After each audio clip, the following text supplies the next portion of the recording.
ઘઉં અને ચોખા ખાંડના વેપાર પર પ્રતિબંધ લગાવ્યા પછી આ વર્ષ દેશની નિકાસ પર આશરે 43,000 કરોડ રૂપિયાની ઘટ આવી શકે છે.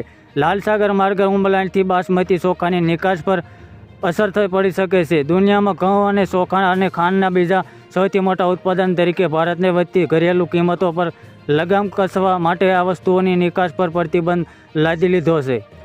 સૂત્રના જણાવ્યા પ્રમાણે જો યમન અને હુતી જૂથના હુમલા સતત ચાલુ રહેશે તો ભારત સરકાર બાસમતી ચોખા પર નિકાસ માટે આફ્રિકા સાથે એક વિકલ્પ રસ્તા પર વિચારી કરી શકે છે.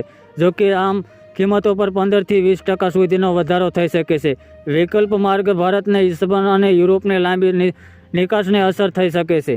વાણિજ્ય મંત્રાલય એડિશનલ સેક્રેટરી જણાવ્યા પ્રમાણે લાલ સાગર માર્ગ હુમલાની વેક્સિન વેપારને અસર પડે છે. આની અસર ભારતના બાસમતી ચોખા નિકાસ પર પણ પડી શકે છે. ખાંડ, ચોખા અને ઘઉંની નિકાસ પર પ્રતિબંધ લીધેલ 43,000 કરોડ રૂપિયાનું નુકસાન થતાં આપણે ગત વર્ષ જેટલી નુકસાન કરવામાં સખ્ત થઈ ચૂક્યું. વેક્સિન પડકારોને લીધે ભારતને નિકાસ મોરસે સમસ્યાનો સામનો કરવો પડી રહ્યો છે.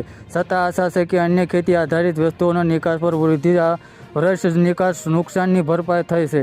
ચોખા અને ઘઉં, ખાંડ સહિતની કેટલીક વસ્તુ મુખ્યોનો નિકાસ પર લગાવેલા પ્રતિબંધો છતાં ચાલુ નાણાકીય વર્ષના ભારતીય કૃષિ નિકાસ ગત વર્ષે 43 અબજ ડોલર સુધીનું પહોંચવાની.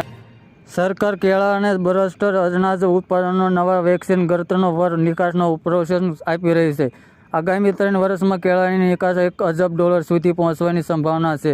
ચાલુ વર્ષ એપ્રિલ-નવેમ્બર વચ્ચે માંસ અને ડેરી, તૈયાર અનાજ તેમજ ચાલુ શાકભાજી નિકાસ પર વધારો થયો છે. જોકે આમ ચોખાની નિકાસ પર આ દરમિયાન 7.65% ઘટીને 6.5 અબજ ડોલર સુધી થઈ છે.